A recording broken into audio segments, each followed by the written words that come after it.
Il nous dit voilà, le cœur de votre bébé il s'est arrêté, tout ça. Et là c'était le chaos.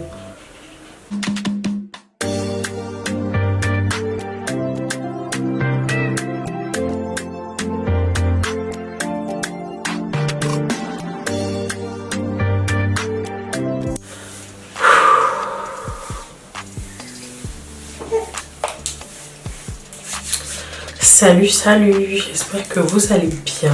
Moi ça va. Alors voilà, aujourd'hui on se retrouve pour une vidéo où je vais vous parler de ma fausse couche. Pour commencer déjà, je tiens à dire que je cherche pas la pitié. Donc voilà, du coup je disais je ne cherche pas la pitié, je cherche pas la compassion parce que je vois déjà les mauvaises langues arriver. Bref, en gros cette vidéo je la fais vraiment pour motiver toutes les femmes qui ont perdu leur enfant. Je sais à quel point c'est difficile et bon, on va commencer par le début et ensuite on parlera de ça.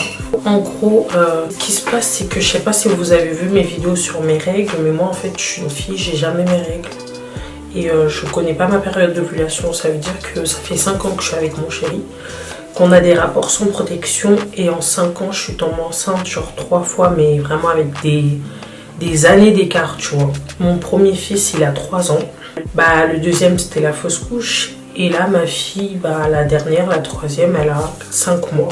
Et faut savoir que après ma fausse couche, je suis tombée enceinte de ma fille genre 2 mois après, mais bon ça je vous ferai une vidéo dessus. Maintenant ce qui se passe c'est que depuis mon fils, là il a 3 ans et ma fausse couche c'était en octobre dernier. Depuis mon fils, je me protégeais pas. Je me protégeais pas et 3 ans après je suis tombée enceinte justement de l'enfant que j'ai perdu. Je suis tombée enceinte et je le savais pas. Ça veut dire qu'avec mon copain, comme d'habitude, on vivait, etc. On rigolait, tout ça. Et pendant 3 jours comme ça, je commençais à avoir des nausées. Je faisais que de vomir. Franchement, cette grossesse-là, je l'ai sentie. Je faisais que de vomir et tout. Et mon copain me disait, mais t'es enceinte, c'est sûr et tout. Je lui disais, non, je pense pas. Je tombe jamais enceinte, tout ça. Non. Et il m'a dit, bon, fais quand même un test. J'ai fait un test. Et il s'avère que j'étais bien enceinte, donc je suis allée faire la prise de sang, etc. Au laboratoire, tout ça. Et quand je suis allée voir mon médecin, il m'a dit que j'étais enceinte de 7 semaines. Avec mon copain, on était super contents, étant donné que j'ai toujours cru que j'étais stérile. Vu que j'avais pas mes règles, je pensais vraiment que j'étais une fille stérile. Et du coup, on était contents, etc. C'était pas prévu, mais on s'est toujours dit que si un enfant qui arrive, on le garderait. On était contents, on se disait, bon, le plus grand, il est déjà grand, tout ça, il va avoir 3 ans, donc c'est carré. Ça veut dire qu'il me donne rendez-vous pour l'échographie. Il me donne rendez-vous genre 2 semaines après. Donc, viens à l'échographie, j'y vais. C'était vraiment horrible. Je vais à l'échographie, on est tout content, etc. En plus, ce gynécologue-là, je le connaissais parce qu'il m'avait fait accoucher pour mon premier. Une fois qu'il met le produit sur mon ventre avec le truc pour qu'on le voit à l'écran, on voit que son visage il se décompose. Et je pense que pour eux aussi, c'est pas facile d'annoncer quelque chose comme ça. En gros, il essaye de nous dire ça délicatement, etc. Il nous dit voilà, le cœur de votre bébé il s'est arrêté, tout ça. Et là c'était le chaos. J'ai voulu faire vous savez, moi je suis pas quelqu'un qui pleure devant les gens. Ça, j'ai du mal à pleurer devant les gens. Même à un enterrement, un truc comme ça, j'ai vraiment du mal à pleurer. C'est sûr que quand il nous a dit ça, j'ai regardé mon chéri et je lui ai dit ça arrive. J'ai voulu faire la fille forte, etc. Ensuite on est retourné dans le bureau du gynécologue et il me faisait les papiers pour pouvoir me faire sortir le fœtus parce que son cœur il était arrêté, il n'y avait plus rien à faire. Donc pendant qu'on faisait les papiers, là j'ai tout lâché, j'ai craqué, j'ai pleuré parce que pour moi c'était un truc de fou. Il nous a dit que son cœur il s'était arrêté à 7 semaines. Genre quand j'ai su que j'étais enceinte, lui son cœur il s'était arrêté. Et il faut savoir que l'échographie je l'ai fait à 9 semaines. Ça veut dire que ça faisait 2 semaines que mon bébé il était mort. Et il était dans mon ventre. Donc imaginez ce que ça a pu me faire. Je me disais mais c'est pas possible. Ça fait 2 semaines que je pense être enceinte. Ça fait 2 semaines que je suis coincée dans le lit. Je voulais faire une petite parenthèse et vous dire qu'en gros, la fausse couche, je l'ai vraiment pas sentie. J'avais pas de symptômes de fausse couche, j'avais pas de saignement, pas de trucs bizarres quand j'allais aux toilettes, donc je savais vraiment pas. Et c'est vraiment quand on vous apprend que vous avez fait une fausse couche que vous remarquez que vous avez plus de symptômes. Genre, c'est comme si jusqu'à hier, j'avais plein de symptômes. Et aujourd'hui, quand on me dit que mon bébé il est décédé, bah j'ai plus de symptômes. Et je me dis, mais attends, je vomissais, j'étais pas bien, etc. Mais je pense que ça, c'est dans la tête, je suis pas sûre, mais voilà. Ça veut dire qu'il nous fait les papiers et tout. Et en gros, il nous a donné rendez-vous 2 jours après pour enlever le bébé. Mais ces 2 jours-là, c'était les 2 jours les plus pires de ma vie. Je me demande pourquoi c'est possible. Je sais que pour avoir une place, etc., à l'hôpital, c'est compliqué. Mais on ne peut pas laisser une femme 2 jours avec un bébé qui ne vit plus dans le ventre. Je sais pas les filles, mais c'est horrible. Ça veut dire que je suis rentrée chez moi, j'étais en pleurs. Ensuite, vous avez ma mère qui me dit « T'es sûre qu'il est décédé? Il faut qu'on fasse une prière. » Ça veut dire qu'elle essaie de me donner encore de l'espoir. Mais je me disais, maman, c'est mort, laisse tomber. Laisse tomber. Elle me disait, prie, les miracles, ça arrive et tout. J'ai dit, maman, laisse tomber. J'étais vraiment pas bien. C'est-à-dire que je suis rentrée chez moi. Et tu sais que tu as encore l'enfant dans ton ventre, mais qu'il ne vit pas. C'est horrible, franchement c'est juste horrible, je le souhaite à personne, mais vraiment personne. Du coup, les 2 jours ils passent, moi j'étais toujours dans mon lit, j'étais en pleurs et mon copain aussi il était pas bien, mais bon ça je vous expliquerai un peu plus tard dans la vidéo. J'étais en pleurs, je faisais que de pleurer, mais vraiment je faisais que de pleurer, ma mère elle me réconfortait, il y avait mon copain aussi qui me réconfortait. Je faisais que de pleurer. Maintenant, 2 jours après, je vais direction l'hôpital. Franchement, le personnel soignant, il était vraiment... Je sais pas si c'est par habitude, c'est ma fille. Je sais pas si c'est par habitude ou... voilà, mais en gros, j'arrive dans la salle et tout. Ouais, Catherine, ouais, c'est pour une fausse couche. Genre, direct comme ça, il parle comme si... Ensuite, l'autre, oui, suivez-nous, madame, etc. Votre bébé il respire plus, c'est ça? Il est pas vivant. Genre on vous dit ça comme ça. T'es censé connaître mon dossier, me repose pas la question. Me demande pas de te le redire que mon bébé il ne vit plus. C'est un truc de fou. Maintenant je suis allongée sur le lit avant l'opération. Fallait qu'il me mette une perfusion, une anesthésie, etc. Et là il y a une dame qui vient qui me dit « Alors ça va madame ?» Et genre je la regarde. En mode... je sais pas, peut-être c'est un manque de tact ou peut-être c'est de la maladresse, mais tu peux pas demander à quelqu'un qui va enlever son enfant si elle va bien, je sais pas, moi comme je vous ai dit, je sais pas, peut-être c'est leur habitude, etc. T'entends des phrases, oui, alors t'as traité la fille pour la fausse couche? C'est que des moments de blocage. T'as envie de sortir de là. J'avais qu'une seule envie, c'était de sortir le bébé de mon ventre. Mais pas en mal. Mais juste... il était plus vivant. Donc je me disais, il peut pas rester dans mon ventre. En plus, à l'échographie, il nous l'a montré. Ça se voyait que c'était quelque chose de mort. Ça se voyait que c'était... Vous savez, quand un fruit, il pourrit, comme une pomme par exemple, elle pourrit, elle est toute fripée façon... le bébé, il était comme ça. Sur l'échographie, on voyait que le bébé il était tout fripé, qu'il n'y avait pas de vie, qu'il était genre tombé. C'était chaud. Et à l'hôpital, avec tout ça, je me disais, mais attends, ils se foutent de ma gueule, c'est un truc de fou. Je sais pas si c'est par habitude. On m'a dit que j'ai un ami qui travaille à la morgue. Et il m'a dit que eux ils pariaient genre... dans le sens où il pariait en mode alors le prochain qui va venir, vous pensez qu'il est décédé de quoi? Ouais, je parie qu'il est décédé d'un accident de voiture. Non, je parie qu'il a fait une crise cardiaque. Il faisait des paris sur les morts.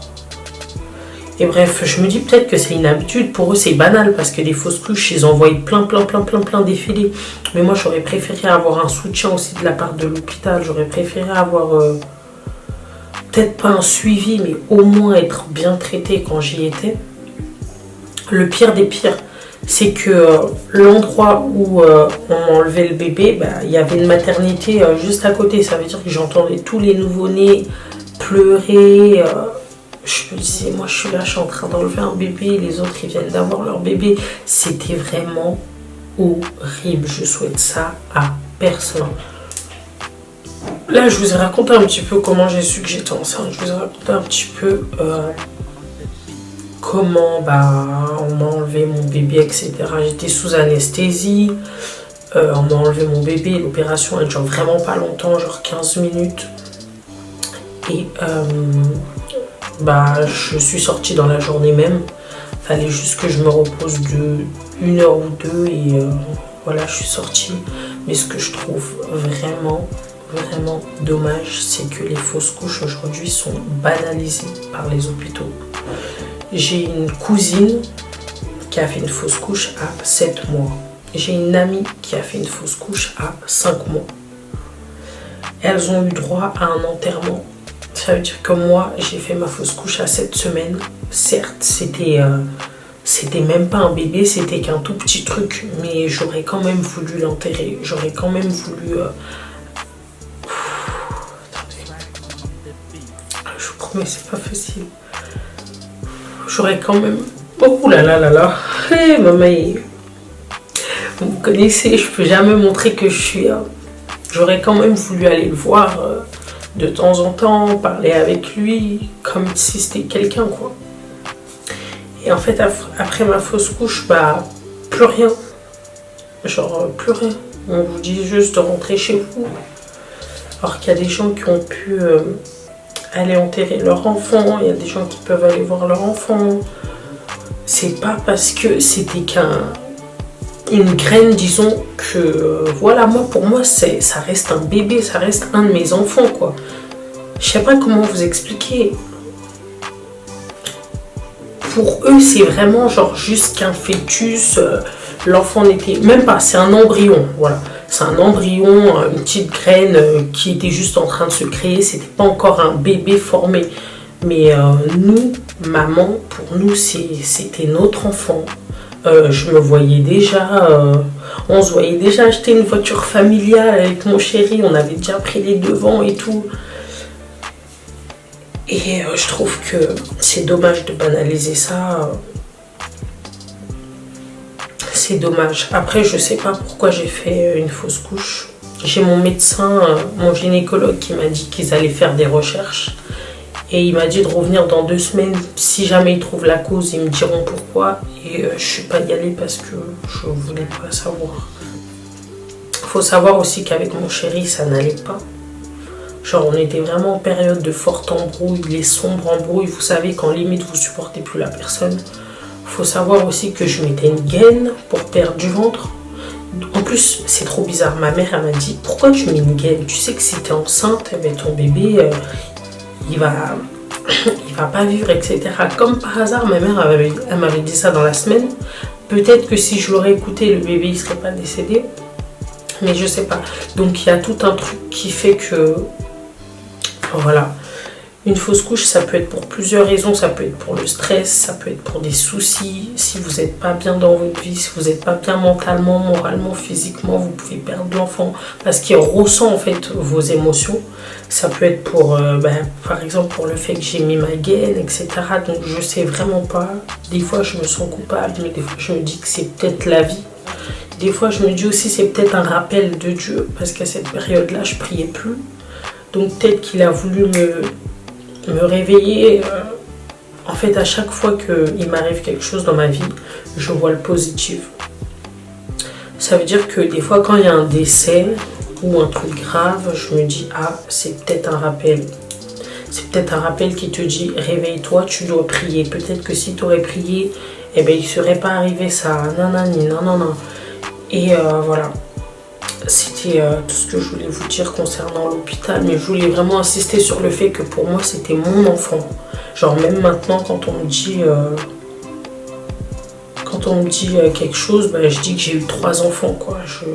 J'ai vraiment eu 3 enfants et c'est dommage parce que je connaissais pas le sexe. Ça veut dire que je peux pas dire j'ai perdu ma fille ou j'ai perdu mon fils.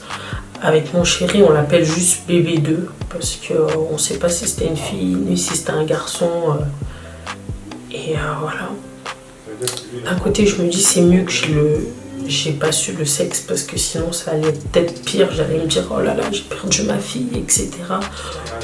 Ou d'un autre, je me dis j'aurais quand même aimé savoir. Et voilà. C'est horrible. Je le souhaite vraiment à personne. Et s'il y a des fausses couches qui ont été banalisées comme ça, n'hésitez pas à me dire en commentaire. Mais moi je trouve que c'était vraiment un truc, allez hop, venez, on vous retire votre enfant et bam, plus rien. Genre vraiment plus rien. Maintenant je voudrais vous parler de déclarer sa grossesse sur les réseaux sociaux. C'est vraiment quelque chose que je ne vous conseille pas. Bon après vous faites ce que vous voulez. Hein. Exemple, ma première grossesse, je ne l'ai pas affichée. Je l'ai annoncé comme ça directement à l'accouchement, tout le monde était content. Ma deuxième grossesse, je ne l'ai pas affichée non plus. Et vous voyez, j'ai fait une fausse couche. Et je me dis encore heureux que je ne l'ai pas affichée sur les réseaux. Parce qu'après, j'aurais dû annoncer que non, j'ai perdu le bébé, etc. Et non, là, j'ai vraiment pu faire mon deuil de mon côté avec ma famille. Personne n'était au courant. Mais d'ailleurs, je l'avais dit que à mon chéri, ma mère et ma grand-mère. Même pas à mon père, je l'avais dit vraiment que à... Et à mon beau-père, du coup, le père de mon chéri. Et puis, on a vraiment gardé ça pour nous. J'ai vraiment fait mon deuil de mon côté.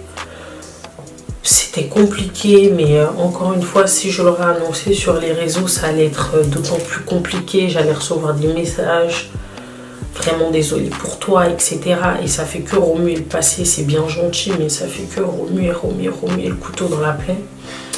Je connais une youtubeuse qui a fait une fausse couche à 7 mois de grossesse. Et vu qu'elle avait annoncé sa grossesse et qu'elle mettait des photos sur Instagram, du coup, logiquement, le jour où elle a fait la fausse couche, elle a dû annoncer qu'elle avait fait une fausse couche. Et voilà, donc si je peux vous donner un conseil, n'affichez pas vos grossesses. Après, vous faites ce que vous voulez.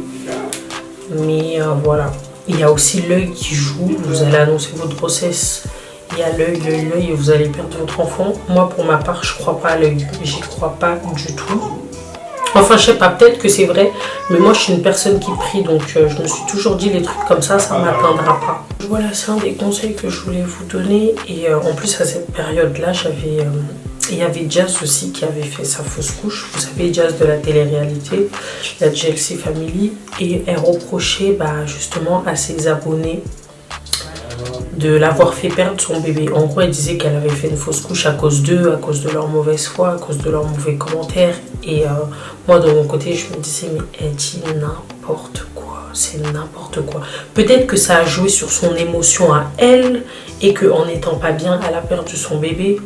Mais en aucun cas, c'était à cause des gens. Genre, quand tu perds un enfant, c'est ton corps, c'est toi. Tu peux pas accuser les gens. Elle avait tout, elle pouvait très bien arrêter les réseaux si jamais elle supportait pas. Bon après là, c'est son problème à elle, c'est son histoire à elle, mais pour moi en tout cas l'œil, ça n'existe pas. Ça fait des années que je suis avec mon chéri. On m'a toujours dit Anna, n'affiche pas ton couple parce que voilà, il y a l'œil, il y a des vicieuses, etc. J'ai toujours affiché mon couple et on n'a jamais eu de problème. Enfin, à chaque fois qu'on a eu des problèmes, je me disais pas que c'était à cause de l'œil. Demain, si je perds mon appartement, je me dirais pas que c'est à cause de l'œil. Ce serait parce que j'ai pas payé mon loyer ou etc. etc. Moi, en gros, je trouve toujours une solution. Je trouve toujours comment on dit, une raison à mes problèmes. Je dirais jamais que c'est à cause de quelqu'un. Genre demain, je sais que j'ai une amie qui me disait oui, j'ai des boutons, etc. C'est parce qu'on m'a porté l'œil. Avant, j'avais une belle peau et à force que les gens ils me le disent, maintenant j'ai des boutons. Moi, pour moi, tout ça, c'est n'importe quoi. Si tu as des boutons, c'est que, je sais pas, il y a une raison. Mais bref, en tout cas, je crois pas à l'œil. Et même si ça existe, quand tu es avec Dieu, l'œil, c'est rien du tout. Je veux dire aussi concernant mon chéri, j'ai l'impression qu'il n'était pas investi dans ma fausse couche. Je sais pas comment vous dire, genre moi je pleurais, j'étais pas bien. Et lui, le fait qu'il pleurait pas, je l'avais super mal pris. Je lui disais, mais tu te rends pas compte, on a perdu un enfant, tout ça. Mais j'ai l'impression que les hommes, c'est pas pareil. Ou peut-être qu'ils sont pas tous pareils. C'est comme par exemple une grossesse où on dit que la femme, elle vit la grossesse.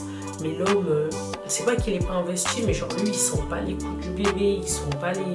Donc il est pas plus investi que ça, il est content et tout, mais il sent vraiment pas la chose. C'est vraiment l'accouchement qui sent tout. Et donc, je me suis dit, mais ça ne touche pas plus que ça ou quoi? Alors qu'il était touché, mais à sa façon. Mikey, tu veux nous faire un petit commentaire? Bon, la team, bonjour, voilà. Donc j'étais en train de dire que j'ai l'impression que les hommes sont moins infectés par les fausses couches. On est moins affectés parce que le bébé il t'en fout, c'est ça? Il t'en fout. Et que moi, j'ai pas senti je sais pas, j'étais pas là, j'étais pas... Ça veut dire que t'étais pas triste? Triste. T'étais pas triste d'avoir perdu un enfant? Ah si, j'étais triste. Mais vous voyez ce que je veux dire? Non. Ah non, ça m'a affecté, mais pas plus, parce que il était pas là, on l'a pas vu, on l'a pas donné de prénom, tu vois. Ça m'a pas plus affecté. J'ai perdu un enfant, ça fait mal, mais pas plus, pas. Ouais, donc c'est vraiment ce que je vous dis, nous on le vit, on a les symptômes, on a le... Tu vois, vous, voilà, c'est ça. Ça, je voulais dire, vous avez les symptômes, la souffrance, les vomissements, les trucs comme ça, alors que nous, on n'a rien, tu vois. On n'a pas de truc qui vraiment le lie au bébé. Donc, quand on l'a perdu, c'est vraiment Anna, elle a eu vraiment plus mal. Et moi, j'étais là pour la soutenir, c'est tout. J'étais juste là pour la soutenir. J'ai dit, chérie, t'inquiète pas, Dieu va donner un autre. Et je te regarde, même pas 2 semaines, regarde, on a déjà 2 mois. Non. Si, 2 mois. C'est allé vite alors. Parce que moi j'ai vu ça, c'était quelques semaines. Et franchement, on a eu Jasmine grâce à Dieu.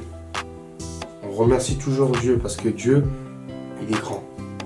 Voilà. Tu fais le même discours que moi aussi j'ai parlé de Dieu. Ouais, parce qu'on est liés. On est liés, bébé. On a 2 enfants ensemble, on est liés. C'est comme Freezer. Non, j'ai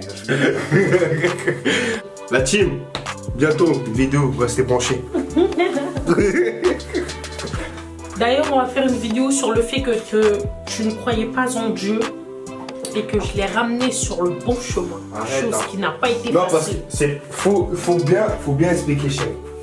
On va vous expliquer ça dans la vidéo, mais il faut dire que je ne croyais pas en Dieu, c'est tout. Je ne croyais pas en Dieu. Mais c'est ce que j'ai dit. Ah, donc, je ne croyais pas en Dieu parce que j'ai posé pas de questions. Bref, on vous en parlera plus tard. Maintenant, avant de clôturer la vidéo, je vous ai vraiment expliqué en résumé. Avant de clôturer la vidéo, je voulais vous dire de ne pas baisser les bras à toutes les filles qui ont perdu un enfant, que ce soit tôt, que ce soit tard. Pour moi, ça reste un enfant. Que tu l'aies perdu à 9 mois de grossesse ou que tu l'aies perdu à 1 semaine de grossesse. Que tu l'aies perdu à 1 semaine de grossesse, pour moi, c'est la même. La douleur, c'est la même. Tu pourras pas me dire, ouais, mais toi, tu l'as perdu tôt, donc t'as pas la même douleur que moi. Non, la douleur, c'est la même. Ça reste un enfant. Ça fait mal. Tu avais des projets, tu te voyais déjà. Et d'un coup, comme ça, bim, plus rien. Pour moi, la douleur, c'est la même. Tu peux pas dire que toi, tu l'as perdu à temps, moi, je l'ai perdu à temps. C'est pas pareil. C'est pareil. Je voulais vous dire, les filles, beaucoup de courage. Ne baissez pas les bras et surtout mettez Dieu dans vos vies. Comme je vous dis dans toutes mes vidéos, mettez Dieu dans vos vies. Aujourd'hui, tu as fait une fausse couche. C'est peut-être tout simplement parce que tu ne pries pas, parce que Dieu n'est pas dans ta vie. Maintenant, je voulais vous dire aussi, il y a des... Vous savez, on est sur Terre, mais il y en a qui sont envoyés pour des missions. C'est-à-dire que tu n'es peut-être pas là pour avoir une vie de famille. Aujourd'hui, si tu n'as pas un enfant, essaye de trouver ta voie. Demande à Dieu de te guider. Demande-lui pourquoi tu n'as pas d'enfant. Peut-être que tu as une autre mission. Peut-être que tu es là pour sauver des gens. Peut-être que tu es là pour réconforter des gens. Et que tu n'es pas fait pour la vie de famille. Que ton destin a été écrit. Que tu es né pour ne pas avoir d'enfant. Je ne sais pas si avoir un enfant ou le mariage c'est une finalité. Mais je sais qu'il y en a qui ne sont pas là pour ça. Et voilà, c'est comme ça. Donc vraiment beaucoup de courage. Et moi... Par la grâce de Dieu, 2 mois après, j'ai pu retomber enceinte. Donc ça m'a vraiment motivée. Je vous ferai une vidéo sur ce sujet-là. Et ne perdez pas espoir. Parce que quand j'ai fait ma fausse couche, je regardais plein de... Vous savez, les sons Non, les avis sur internet concernant les fausses couches, il y a des femmes qui sont tombées enceintes genre une semaine après une fausse couche. Il y en a qui sont tombées enceintes 10 jours après une fausse couche. Moi, pour moi, je pensais que c'était impossible parce que comme je vous ai dit, je n'ai jamais mes règles. Je me suis dit, mais impossible que je retombe enceinte, ça va attendre encore 2 ans, tout ça, nanana. Et non, je suis tombée enceinte 2 mois après et ça m'a quand même assez remonté le moral. Mais je sais qu'il y a des filles qui sont pas dans mon cas, qui elles n'ont pas déjà un enfant, parce qu'il faut savoir que moi aussi j'avais déjà mon enfant. Donc malgré la fausse couche, je pouvais me rattacher quand même à mon enfant et à mon cocon. C'est vrai qu'il y a des personnes qui ont du mal à concevoir et une fois qu'elles peuvent concevoir, bah, malheureusement elles font des fausses couches, ça doit pas être facile. Ça doit vraiment pas être facile de faire une fausse couche et de ne pas pouvoir retomber enceinte. Vraiment, je peux que vous souhaiter tout le courage et tout le bonheur du monde et avoir les bonnes personnes autour de vous. Être bien entouré aussi, c'est très très très important. Voilà, j'ai enfin pu faire ma vidéo. Je vous cache pas que c'était pas facile. Ça fait des mois et des mois, 1 an que j'essaye de tourner cette vidéo, mais j'y arrivais pas. Ou soit parce que j'avais la brillance, ou soit parce que je lâchais des larmes. Là, j'ai vite pu m'en ressaisir. Et voilà, n'hésitez pas à vous abonner, à liker, à partager. Je vous fais des gros bisous. Et surtout, abonnez-vous bien sur Instagram et sur Snapchat. Abonnez-vous bien, parce que là, Instagram, ça dort trop. Voilà, bisous.